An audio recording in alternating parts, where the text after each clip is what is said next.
Hello friends, स्वागत है आप सभी का एक बार फिर से आपके अपने यूट्यूब चैनल विलेजर्स कॉन्सेप्ट में।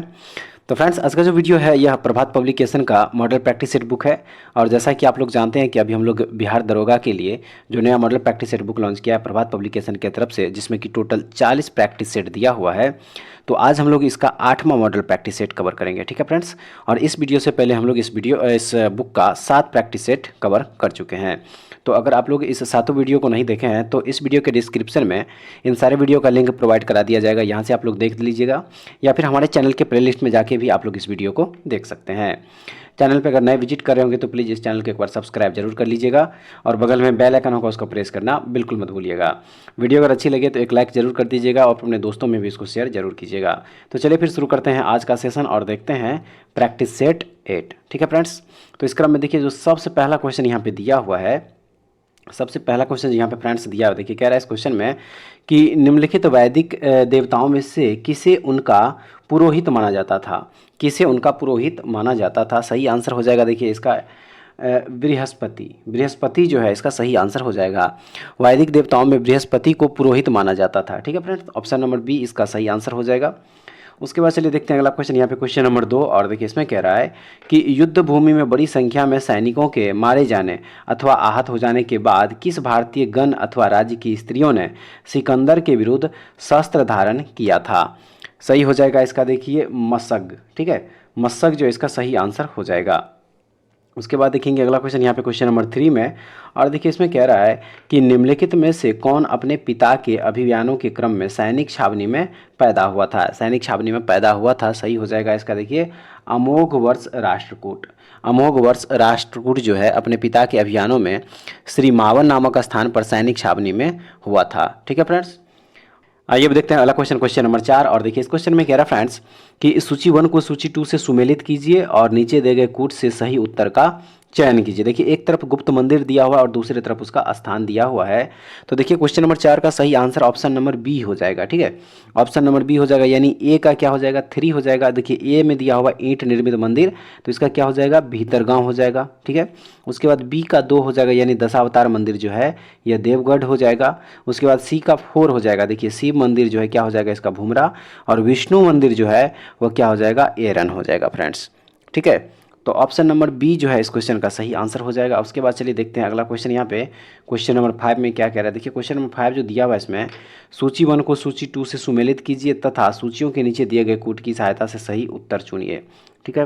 देखिए एक तरफ जो है दिया हुआ है ऑप्शन नंबर ए में फ्रेयॉन दिया हुआ है, और इधर एंटीनॉक अपस्फोट रोधी कारक दिया हुआ, और भी ऑप्शन यहाँ पे इधर दिया हुआ। देखिए ऑप्शन देख लेते हैं यहाँ पे क्वेश्चन नंबर 5 का।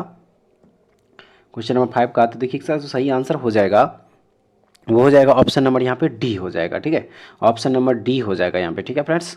इसको जो है आप लोग मिलान कर लीजिएगा, ऑप्शन नंबर डी जो है इसका सही आंसर हो जाएगा। उसके बाद चलिए देख लेते हैं अगला क्वेश्चन, यहाँ पे क्वेश्चन नंबर 6 में क्या कह रहा है।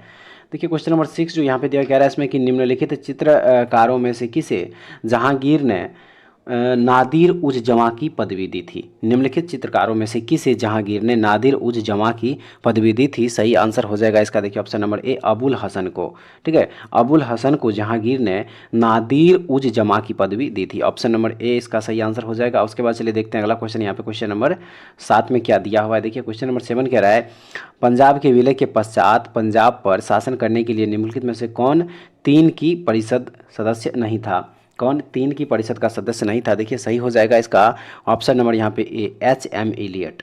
एच एम इलियट जो है इसका सही आंसर हो जाएगा। उसके बाद देखेंगे अगला क्वेश्चन 8 नंबर। और देखिए क्वेश्चन नंबर 8 में फ्रेंड्स यहाँ पे दिया हुआ कह रहा है निम्नलिखित बंगाल के गवर्नर जनरलों में से कौन एक तृतीय आंग्ल मैसूर युद्ध से संबद्ध है। सही आंसर हो जाएगा देखिए इसका option number B Lord Cornwallis. Lord Cornwallis जो है इसका सही आंसर हो जाएगा। देखिए श्रीरंगपट्टनम की संधि जो हुआ था 1972 में, उसी के फलस्वरूप तृतीय आंग्ल मैसूर युद्ध का समापन हुआ था। और इस संधि में अंग्रेजों की ओर से लॉर्ड कॉर्नवालिस तथा मैसूर से टीपू सुल्तान शामिल हुआ था। और इस संधि के अनुसार टीपू सुल्तान को राज्य का आधा भाग अंग्रेजों को देना पड़ा था, साथ में युद्ध के हार जाने के तौर पर 3 करोड़ रुपए भी देने पड़े थे। तो ऑप्शन नंबर बी जो है इसका सही आंसर हो जाएगा। उसके बाद देखेंगे अगला क्वेश्चन यहाँ पे 9 नंबर। और देखिए इस क्वेश्चन में कह रहा है कि निम्नलिखित में से कौन एक सही सुमेलित है।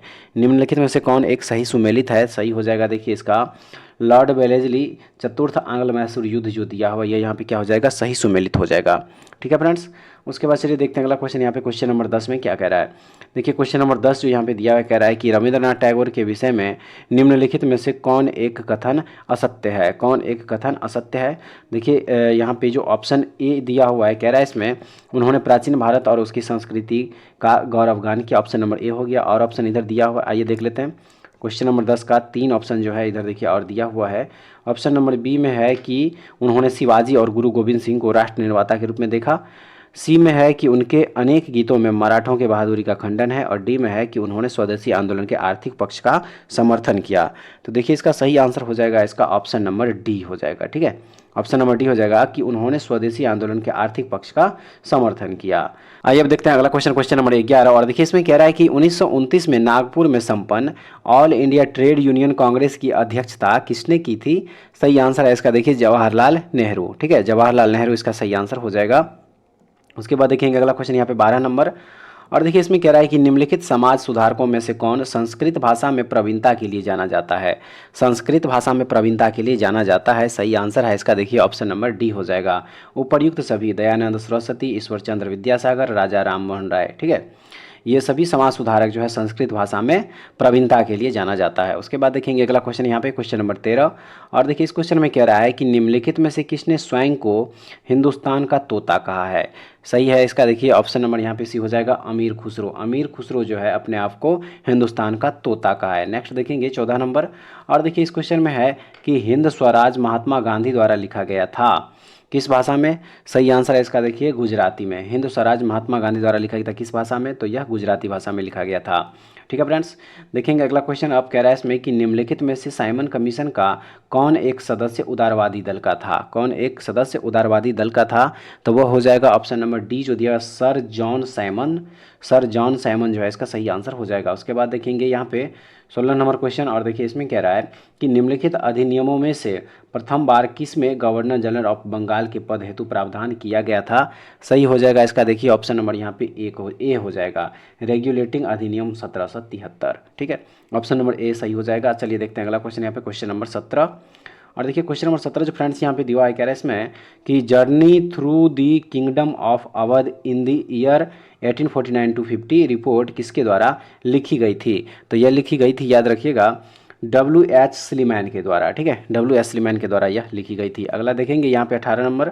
और देखिए इस क्वेश्चन में कह रहा है कि निम्नलिखित में से किसने कौमी आवाज़ पत्र का आरंभ किया था। कौमी आवाज़ पत्र का आरंभ किया था तो यह किया गया था, याद रखिएगा, जवाहरलाल नेहरू के द्वारा। ठीक है, जवाहरलाल नेहरू इसका सही आंसर हो जाएगा। उसके बाद देखिए अगला क्वेश्चन यहाँ पे 19 नंबर में कह रहा है फ्रेंड्स कि निम्नलिखित में से कौन सही सुमेलित है। निम्नलिखित में से कौन सही सुमेलित है। तो देखिए ऑप्शन नंबर ए जो यहाँ पे दिया हुआ है Bhagat Singh an introduction to the dreamland, ये जो है यहाँ पे क्या हो जाएगा, सही सुमेलित हो जाएगा। उसके बाद देखिए अगला क्वेश्चन 20 नंबर में। और देखिए 20 नंबर क्वेश्चन में कह रहा है कि 1916 के भारतीय राष्ट्रीय कांग्रेस के लखनऊ अधिवेशन का अध्यक्ष कौन था। तो उसका अध्यक्ष था अंबिका चरण मजूमदार। ठीक है, अंबिका चरण मजूमदार जो है 1916 के भारतीय राष्ट्रीय कांग्रेस के लखनऊ अधिवेशन के अध्यक्ष थे। नेक्स्ट देखेंगे यहाँ पे 21 नंबर। और देखिए इस क्वेश्चन में यहाँ पे कह रहा है कि निम्नलिखित राज्यों के निर्माण का सही अवरोही क्रम क्या है। सही अवरोही क्रम क्या है। तो देखिए वो हो जाएगा यहाँ पे option number C, Rajasthan, Maharashtra और हरियाणा। राजस्थान, महाराष्ट्र तथा हरियाणा जो इसका सही आंसर हो जाएगा। उसके बाद देखेंगे अगला क्वेश्चन यहाँ पे 22 नंबर कह रहा है इसमें कि किशन गंगा एक सहायक नदी है। किशन गंगा एक सहायक नदी है किस नदी की। तो वो हो जाएगा झेलम नदी की। ठीक है, किशन गंगा एक सहायक नदी है किस नदी की, तो वह है झेलम नदी की। नेक्स्ट देखिए जारवा जनजाति के लोग जो हाल में चर्चा में रहे कहाँ के निवासी है। कहाँ के निवासी है, तो यह निवासी है अंडमान निकोबार के। ठीक है फ्रेंड्स, अंडमान निकोबार के। नेक्स्ट देख लीजिए 24 नंबर। और देखिए इसमें कह रहा है कि पंजाब के पूर्व महाराज दिलीप सिंह के विषय में निम्नलिखित में से कौन एक कथन सत्य है। सही आंसर हो जाएगा देखिए ऑप्शन नंबर ए, 23 अक्टूबर 1893 को उनका निधन पेरिस में हुआ था। उसके बाद देखेंगे अगला क्वेश्चन यहाँ पे 25 नंबर। देखिए क्वेश्चन नंबर 25 जो फ्रेंड्स यहाँ पे दिया हुआ है कह रहा है इसमें निम्नलिखित युगों में से कौन सा सही सुमेलित नहीं है। कौन सा सही सुमेलित, एक तरफ जयमंडल आगार दिया हुआ है, दूसरी तरफ अवस्थिति दिया हुआ है। तो देखिए 25 का जो सही आंसर हो जाएगा वो हो जाएगा ऑप्शन नंबर ए, मानस मेघालय जो दिया हुआ है यह सुमेलित नहीं है।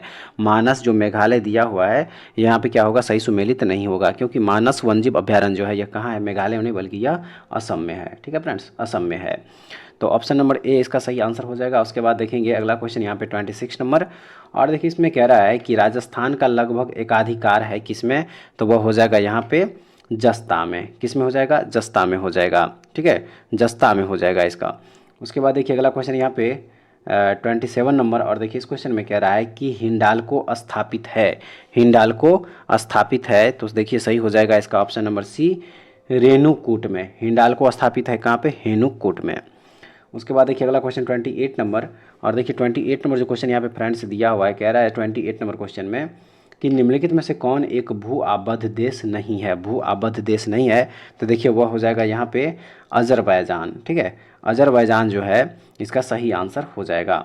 उसके बाद देखिए अगला क्वेश्चन 29 नंबर, और देखिए 29 में यहाँ पे कह रहा है कि निम्नलिखित युग्मों पर विचार करें, एक तरफ स्थानीय वायु का नाम और दूसरा संबंधित देश है, तो देखिए 29 का सही आंसर हो जाएगा ऑप्शन नंबर ए हो जाएगा, यानी कि केवल एक, ठीक है, केवल एक हो जाएगा। सिरोको फ्रांस जो दिया हुआ है, सिरोको फ्रांस जो दिया हुआ है यह इसका क्या हो जाएगा? सही आंसर हो जाएगा, ठीक है फ्रेंड्स। उसके बाद चलिए देखते हैं अब अगला क्वेश्चन। यहाँ पे अगला क्वेश्चन हो जाएगा यहाँ पे 30 नंबर, और देखिए 30 नंबर क्वेश्चन में कह रहा है निम्नलिखित युग्मों में से कौन सही सुमेलित नहीं है, कौन सही सुमेलित नहीं है, तो देखिए वो हो जाएगा यहाँ पे मेसाबी रेंज जो कोयला क्षेत्र दिया हुआ है, मेसाबी रेंज जो कोयला क्षेत्र यहाँ पे दिया हुआ है यह यहाँ पे सुमेलित नहीं है, ठीक है। मेसाबी रेंज जो कोयला क्षेत्र यहाँ पे यह कोयला क्षेत्र नहीं बल्कि लौह अयस्क यहाँ पे पाया जाता है, ठीक है, क्या पाया जाता है? लौह अयस्क, याद रखिएगा, लौह अयस्क। उसके बाद चलिए अब देखेंगे अगला क्वेश्चन 31 नंबर, और देखिए इस क्वेश्चन में यहाँ पे कह रहा है फ्रेंड्स कि निम्नलिखित में से किस एक महाद्वीप में उसके संपूर्ण क्षेत्रफल में मैदानी भाग का प्रतिशत सर्वाधिक है, तो वह हो जाएगा यहाँ पे यूरोप, ठीक है, यूरोप जो है इसका सही आंसर हो जाएगा। उसके बाद देखें अगला क्वेश्चन यहाँ पे 32 नंबर, और देखिए इस क्वेश्चन में कह रहा है कि निम्नलिखित देशों में से प्रति एकड़ कपास उत्पादन उच्चतम है किस देश में, तो वह हो जाएगा चीन में, ठीक है, चीन जो है इसका सही आंसर हो जाएगा। उसके बाद देख लीजिए अगला क्वेश्चन यहाँ पे 33 नंबर, और देखिए इसमें कह रहा है कि निम्न भारतीय राज्यों में से कौन रेशमी वस्त्र का सबसे बड़ा उत्पादक है, सही आंसर है देखिए इसका कर्नाटक। कर्नाटक जो है भारतीय राज्यों में से ऐसे राज्य हैं जहाँ की रेशमी वस्त्र का सबसे ज़्यादा उत्पादन होता है। अगला देखेंगे यहाँ पे 34 नंबर क्वेश्चन, और देखिए 34 नंबर क्वेश्चन जो फ्रेंड्स यहाँ पे दिया हुआ है, कह रहा है इस क्वेश्चन में कि भारत के निम्नलिखित राज्यों में से किसका नगरीय घनत्व उच्चतम है, सही हो जाएगा इसका देखिए पश्चिम बंगाल का। उसके बाद देखेंगे अगला क्वेश्चन, कह रहा है जनगणना 2011 के अनुसार 14 वर्ष से कम आयु वालों की संख्या सकल आबादी का कितने प्रतिशत है, तो वह हो जाएगा यहाँ पे 31%, ठीक है। उसके बाद देखिए अगला क्वेश्चन यहाँ पे 36 नंबर, और देखिए इस क्वेश्चन में कह रहा है कि देश में प्रथम कृषि विश्वविद्यालय की स्थापना किस वर्ष हुई थी, तो यह हुई थी याद रखिएगा 1960 ईस्वी में। 37 नंबर, और देखिए इसमें कह रहा है कि मटर की पत्ती विहीन जाति है, सही हो जाएगा इसका ऑप्शन नंबर सी अपर्णा, ठीक है, अपर्णा जो है मटर की पत्ती विहीन जाति है। अगला देखेंगे यहाँ पे 38 नंबर, और देखिए इस क्वेश्चन में कह रहा है कि संकर धान की खेती सर्वाधिक लोकप्रिय है कहाँ पे, सही हो जाएगा इसका चीन में, ठीक है, चीन जो है इसका सही आंसर होगा। उसके बाद चलिए देखते हैं अब अगला क्वेश्चन। देखिए अगला क्वेश्चन यहाँ पे कह रहा है कि राष्ट्रीय कृषि विपणन संस्थान स्थित है कहाँ, तो यह स्थित है याद रखिएगा जयपुर में। कहाँ स्थित है? जयपुर में स्थित है राष्ट्रीय कृषि विपणन संस्थान।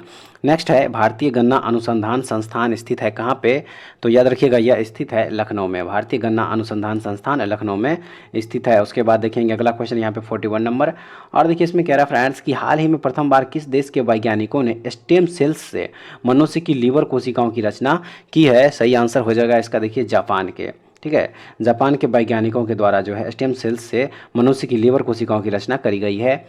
नेक्स्ट देख लीजिए यहाँ पे 42 नंबर क्वेश्चन, और देखिए इसमें कह रहा है कि निम्नलिखित में से किसने सर्वप्रथम बायोडायवर्सिटी शब्द का प्रयोग किया था, तो यह प्रयोग किया गया था याद रखिएगा डी कास्त्री के द्वारा, ऑप्शन नंबर बी सही हो जाएगा। उसके बाद देखिए अगला क्वेश्चन 43 नंबर, और इसमें कह रहा है यहाँ पे कि निम्नलिखित में से कौन एक वायु प्रदूषण की रोकथाम की एक यंत्रीय विधि नहीं है, सही आंसर हो जाएगा इसका देखिए ऑप्शन नंबर डी हो जाएगा साइक्लोन डिवाइडर। साइक्लोन डिवाइडर जो है इसका सही आंसर होगा। उसके बाद देख लीजिए अगला क्वेश्चन यहाँ पे 44 नंबर, और देखिए क्वेश्चन नंबर 44 जो यहाँ पे दिया हुआ कह रहा है इसमें कि वैज्ञानिकों की निम्न टीमों में से किसने सर्वप्रथम अंटार्कटिका के ऊपर ओजोन छिद्र का पता लगाया, तो यह पता लगाया गया था ब्रिटिश टीम के द्वारा, ब्रिटिश टीम के द्वारा। अगला देखेंगे यहाँ पे 45 नंबर क्वेश्चन, और देखिए 45 नंबर क्वेश्चन जो फ्रेंड्स यहाँ पे दिया हुआ है कह रहा है इसमें कि निम्नलिखित में से कौन एक वायु प्रदूषण से संबंधित नहीं है, तो यह हो जाएगा यूट्रोफिकेशन। देखिए यूट्रोफिकेशन जो है यह वायु प्रदूषण से संबंधित नहीं है। उसके बाद 46 नंबर क्वेश्चन यहाँ पे देखेंगे और देखिए इसमें यहाँ पे कह रहा है कि निम्नांकित कथनों में से कौन सही नहीं है। कौन सही नहीं है तो देखिए वह हो जाएगा यहाँ पे ब्रिटिश काल में भारत विनिर्मित माल का पूर्ति करता था। यह जो है यहाँ पे कथन जो है सही नहीं होगा। नेक्स्ट देख लीजिए 47 नंबर और देखिए इसमें यहाँ पे कह रहा है कि भूदान आंदोलन का सर्वप्रथम प्रारंभ किस राज्य में हुआ था। तो यह हुआ था आंध्र प्रदेश में, सर्वप्रथम आंध्र प्रदेश में हुआ था। उसके बाद देखेंगे 48 नंबर क्वेश्चन, यहाँ पे देखेंगे 48 नंबर क्वेश्चन, ठीक है फ्रेंड्स। और देखिए 48 नंबर जो क्वेश्चन यहाँ पे दिया हुआ है थोड़ा सा छोटा हो जाएगा। देखिए कह रहा है इस क्वेश्चन में कि सूची 1 को सूची 2 से सुमेलित कीजिए और सूचियों के नीचे दिए गए कूट का प्रयोग करके सही उत्तर चुनिए। एक तरफ उद्योग, दूसरे तरफ उसका स्थान दिया हुआ है। तो 48 का आंसर हो जाएगा ऑप्शन नंबर यहाँ पे बी हो जाएगा। ए का 3 हो जाएगा, कागज़ का जो है क्या हो जाएगा टीटागढ़, कागज़ टीटागढ़। उसके बाद बी का 1 हो जाएगा यानी सीमेंट जो है कहाँ पे अम्बाला मुकुल। और उसके बाद सी का 2 हो जाएगा यानी लोहा एवं इस्पात जो है यह भिलाई। और उसके बाद खनिज तेल शोधनशाला जो है यह कहाँ हो जाएगा लखेरी हो जाएगा। ठीक है फ्रेंड्स, तो ऑप्शन नंबर बी जो है इस क्वेश्चन का सही आंसर हो जाएगा। चलिए देखते हैं अगला क्वेश्चन यहाँ पे 49 नंबर। और देखिए क्वेश्चन नंबर 49 जो यहाँ पे दिया हुआ है कह रहा है इस क्वेश्चन में कि कच्छ की खाड़ी में स्थित कांडला निम्न में से किसके लिए प्रसिद्ध है। निम्न में से किसके लिए प्रसिद्ध है तो याद रखिएगा यह निर्यात प्रसंस्करण क्षेत्र के लिए प्रसिद्ध है। उसके बाद देखिए अगला क्वेश्चन यहाँ पे 50 नंबर और देखिए क्वेश्चन नंबर 50 जो यहाँ पे दिया हुआ है कह रहा है इस क्वेश्चन में कि पृथ्वी अपने अक्ष में लगभग 4400 किलोमीटर प्रति घंटा की गति से घूमती है। इस तेज गति को हम अनुभव क्यों नहीं करते हैं। तो सही आंसर हो जाएगा इसका यहाँ पे ऑप्शन नंबर सी कि संपूर्ण सूर्यमंडल भी चलायमान है। संपूर्ण सूर्यमंडल भी चलायमान है, ऑप्शन नंबर सी इसका सही आंसर होगा। अगला देखेंगे यहाँ पे 51 नंबर और देखिए 51 नंबर क्वेश्चन जो यहाँ पे दिया हुआ है कह रहा है इसमें कि भारत का संविधान का अंगीकृत एवं अधिनियमित हुआ था कब। तो यह हुआ था याद रखिएगा 26 नवंबर 1949 ईस्वी को। ठीक है, भारत का संविधान का अंगीकृत एवं अधिनियमित हुआ था 26 नवंबर 1949 ईस्वी को। उसके बाद देखिए अगला क्वेश्चन यहाँ पे 52 नंबर और देखिए इस क्वेश्चन में यहाँ पे कह रहा फ्रेंड्स कि भारतीय संविधान का कौन सा भाग संविधान की आत्मा कहलाता है। तो वह हो जाएगा देखिए संविधान की उद्देशिका। ये संविधान की जो उद्देशिका है वह भारतीय संविधान का जो है आत्मा कहलाता है। उसके बाद देखेंगे अगला क्वेश्चन यहाँ पे 53 नंबर और देखिए इस क्वेश्चन में कह रहा है भारतीय संविधान सभा के उद्घाटन अधिवेशन की अध्यक्षता की गई थी किनके द्वारा। तो यह किया गया था याद रखिएगा डॉक्टर सच्चिदानंद सिन्हा के द्वारा, ऑप्शन नंबर बी। नेक्स्ट देखिए यहाँ पे 54 नंबर और इसमें कह रहा है कि भारतीय राज्य व्यवस्था में निम्नलिखित में से सर्वोच्च कौन है। भारतीय राज्य व्यवस्था में सर्वोच्च निम्नलिखित में सर्वोच्च कौन है। तो देखिए या सर्वोच्च यहाँ पे जो हो जाएगा वो हो जाएगा संविधान, ऑप्शन नंबर बी सही हो जाएगा। अगला देख लीजिए यहाँ पे 55 नंबर और देखिए इसमें कह रहा है कि सूचना का अधिकार अधिनियम पारित हुआ किस वर्ष पारित हुआ था। तो यह पारित हुआ था 2005 ईस्वी में, ऑप्शन नंबर सी सही हो जाएगा। अगला देख लीजिए 56 नंबर और देखिए 56 नंबर जो क्वेश्चन फ्रेंड्स यहाँ पे दिया हुआ है कह रहा है इसमें निम्नलिखित में से कौन स्वतंत्र भारत के किसी राज्य की सर्वप्रथम महिला राज्यपाल बनी। सही आंसर हो जाएगा देखिए इसका ऑप्शन नंबर ए सरोजिनी नायडू जो इसका सही आंसर होगा। अगला देख लीजिए 57 नंबर और देखिए इसमें कह रहा है कि एक संघीय व्यवस्था और केंद्र में द्वैध शासन भारत में लागू किया गया था किस अधिनियम के द्वारा। तो यह लागू किया गया था 1935 के अधिनियम के द्वारा, ऑप्शन नंबर सी हो जाएगा सही। आइए अब देखते हैं अगला क्वेश्चन 58 नंबर और देखिए इसमें कह रहा है कि एक राज्य को संघ में सम्मिलित करने अथवा नए राज्यों की स्थापना करने की कार्यपालिकाई शक्ति निम्नलिखित में से किसे प्राप्त है। तो याद रखिएगा यह प्राप्त है केवल संसद को, ऑप्शन नंबर ए इसका सही आंसर हो जाएगा। देखेंगे अगला क्वेश्चन यहाँ पे 59 नंबर और देखिए 59 नंबर जो क्वेश्चन यहाँ पे दिया फ्रेंड्स कह रहा है इस क्वेश्चन में संसद की अस्थायी समिति के सदस्यों को लोकसभा एवं राज्यसभा से किस अनुपात में लिया जाता है। तो इसका जो रेशियो हो जाएगा वो हो जाएगा क्रमशः 2 और 1 के अनुपात में। ठीक है, 2 और 1 के अनुपात में जो है यह लिया जाएगा।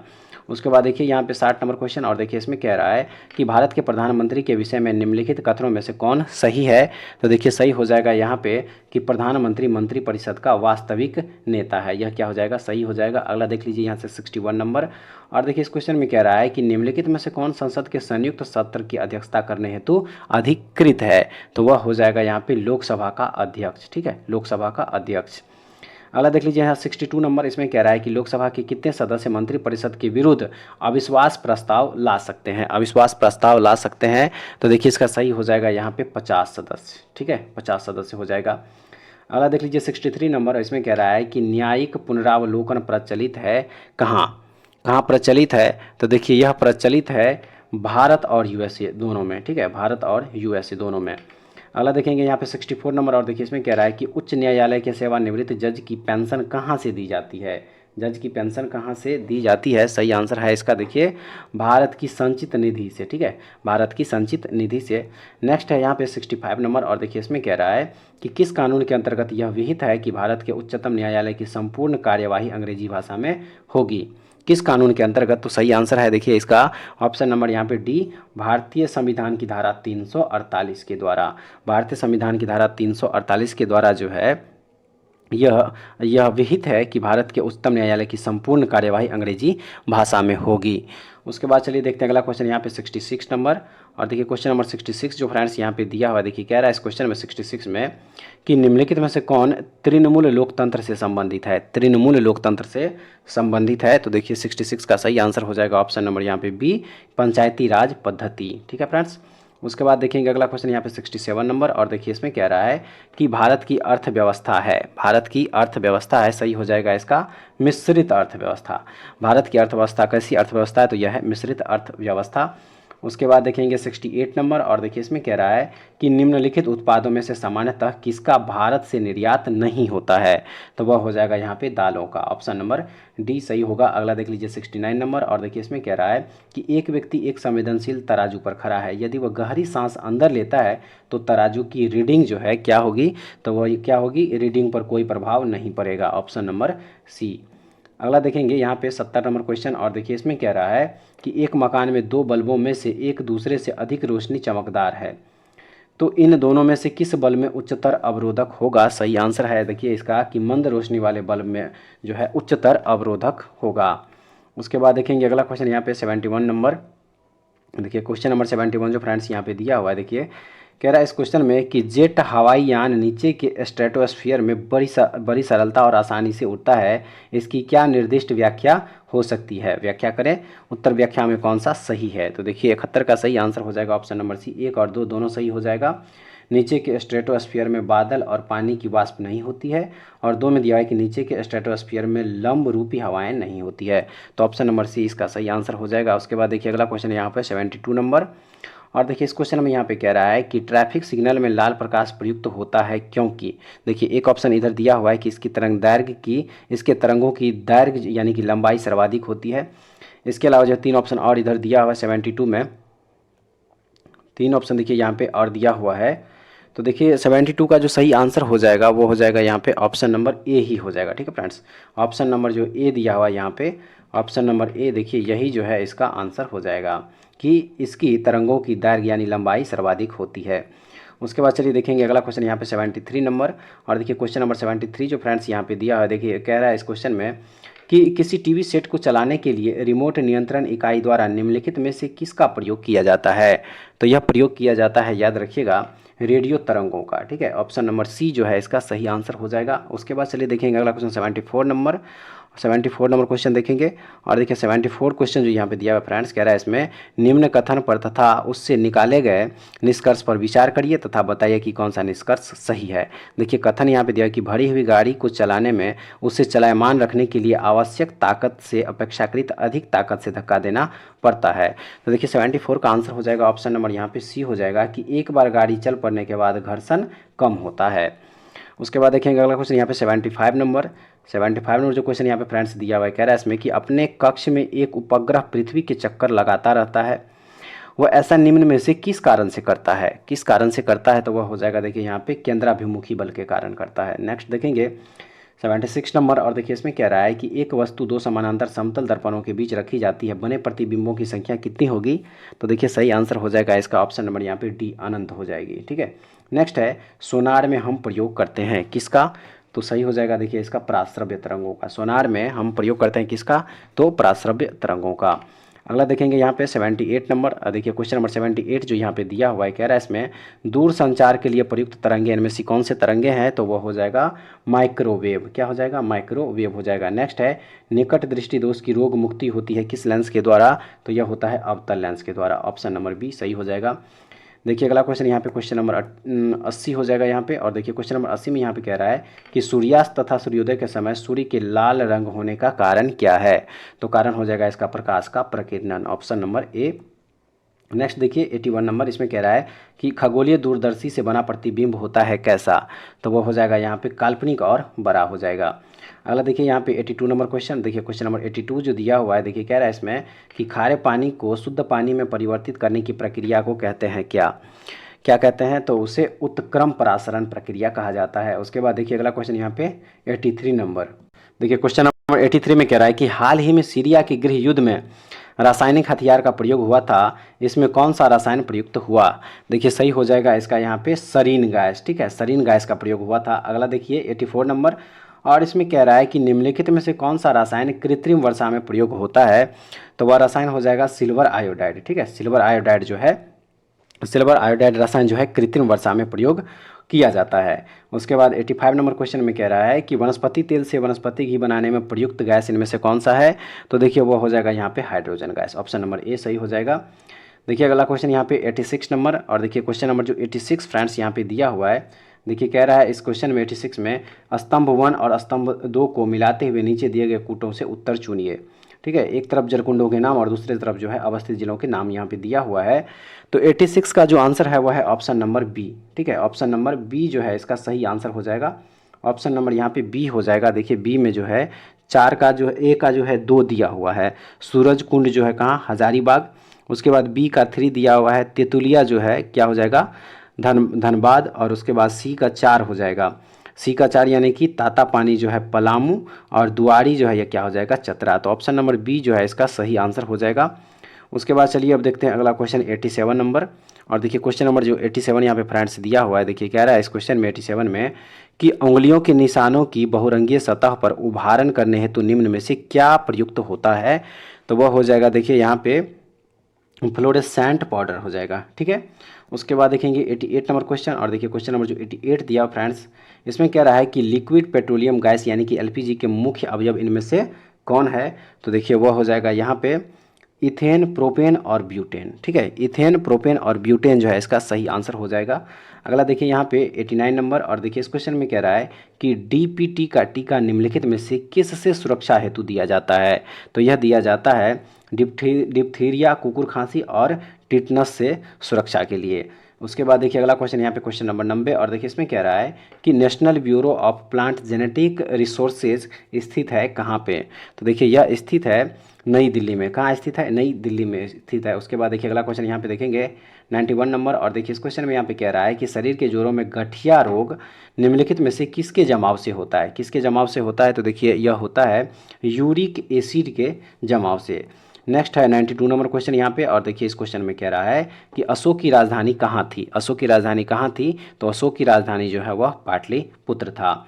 नेक्स्ट है 93 नंबर, और देखिए इसमें कह रहा है कि तिरहुत के मुख्य क्षेत्र में कर्नाटकों के स्थान पर किस वंश का राज्य स्थापित हुआ था, तो वह हुआ था अनाईवारा वंश का, ठीक है, माफ़ कीजिएगा अनाई नहीं, आइनवारा वंश का, ठीक है, आइनवारा वंश का, ऑप्शन नंबर डी इसका सही आंसर होगा। नेक्स्ट देखिए 94 नंबर, इसमें कह रहा है कि निम्नांकित में कौन बिहार का प्रथम नायब नाजिम था, तो देखिए वह हो जाएगा Raja Ram Narayan, option number D जो है इसका सही हो जाएगा। उसके बाद देखिए 95 नंबर क्वेश्चन, और देखिए इसमें कह रहा है कि निम्नलिखित राज्यों में कहाँ विधान परिषद है, निम्नलिखित राज्यों में कहाँ विधान परिषद है, तो देखिए वो हो जाएगा यहाँ पे बिहार। केवल 4 जो ऑप्शन दिया हुआ है इसमें से केवल बिहार में जो है विधान परिषद है। नेक्स्ट देखिए 96 नंबर, और देखिए इसमें कह रहा है कि गंगा का उत्तरी मैदान बिहार के कितने क्षेत्रफल पर विस्तृत है। आइए इधर ऑप्शन देख लेते हैं 96 का, 96 का देखिए सही आंसर इसका जो हो जाएगा 96 का वो हो जाएगा यहाँ पे 96 का जो सही आंसर देखिए फ्रेंड्स यहाँ पे हो जाएगा वो हो जाएगा ऑप्शन नंबर बी हो जाएगा, ठीक है, ऑप्शन नंबर बी हो जाएगा 56,780 वर्ग किलोमीटर। उसके बाद देखेंगे यहाँ पे 97 नंबर क्वेश्चन, और देखिए इसमें कह रहा है कि किस जैविक उद्यान या अभ्यारण्य का प्रमुख आकर्षण सांपों का घर है, सांपों का घर है, तो देखिए सही हो जाएगा इसका ऑप्शन नंबर यहाँ पे डी हो जाएगा संजय गांधी जैविक उद्यान, ठीक है, संजय गांधी जैविक उद्यान जो है इसका सही आंसर हो जाएगा, जो कि पटना में अवस्थित है, और यहाँ 11 कमरों का एक सांप घर है जो आकर्षण का केंद्र है। उसके बाद चलिए देखते हैं अब अगला क्वेश्चन 98 नंबर, देखिए 98 नंबर क्वेश्चन जो यहाँ पे दिया कह रहा है इसमें कि बिहार में सदाबाही नहरों की सिंचाई अधिक प्रचलित कहाँ पे है, तो यह प्रचलित है, याद रखिएगा ऑप्शन नंबर बी जो दिया हुआ उत्तर बिहार में, कहाँ पे है, उत्तर बिहार में है। नेक्स्ट है 99 नंबर क्वेश्चन, और देखिए इसमें कह रहा है कि जनगणना 2011 के अनुसार भारत में सर्वाधिक लिंगानुपात में बिहार का स्थान कौन सा है। तो देखिए इसमें बिहार का जो स्थान हो जाएगा वह हो जाएगा 22वां। ऑप्शन नंबर डी जो है इस क्वेश्चन का सही आंसर हो जाएगा। उसके बाद चलिए फ्रेंड्स अब देख लेते हैं हम लोग इस प्रकाशन का, प्रभात पब्लिकेशन का लास्ट क्वेश्चन। ठीक है, देखिए लास्ट क्वेश्चन है और इसमें कह रहा है कि कहाँ से प्राप्त स्तंभों पर अशोक का कोई अभिलेख नहीं मिला है। तो यह इसका आंसर हो जाएगा ऑप्शन नंबर ए, रामपुरवा। ठीक है, रामपुरवा जो है इसका सही आंसर हो जाएगा। तो फ्रेंड्स ये था प्रभात पब्लिकेशन की तरफ से जो अभी हम लोग बिहार दरोगा के लिए मॉडल प्रैक्टिस सेट कवर कर रहे हैं। आज हम लोग इसका 8वां मॉडल प्रैक्टिस सेट देखे हैं और इस बुक में टोटल 40 मॉडल प्रैक्टिस सेट दिया हुआ है। ठीक है फ्रेंड्स, तो चलिए उम्मीद करते हैं कि आज का सेशन आप लोगों के लिए काफ़ी इंपॉर्टेंट साबित होगा और एक बार कमेंट्स करके आप लोग जरूर बताइएगा कि इस क्वेश्चन में से आप लोग टोटल कितना क्वेश्चन सही कर पाए। अगर किसी प्रकार का सजेशन देना हो तो प्लीज़ आप लोग कमेंट करके दे सकते हैं। और अगर आप लोगों को इसका पीडीएफ चाहिए तो हमारे टेलीग्राम चैनल विलेजर्स कॉन्सेप्ट को ज्वाइन कर लीजिए, वहाँ से इसका पीडीएफ आप लोग फ्री में डाउनलोड करके देख सकते हैं। तो ऐसे वीडियो पाने के लिए हमारे चैनल के साथ जुड़े रहिए। नेक्स्ट वीडियो में दोबारा फिर से मिलते हैं, तब तक के लिए जय हिंद।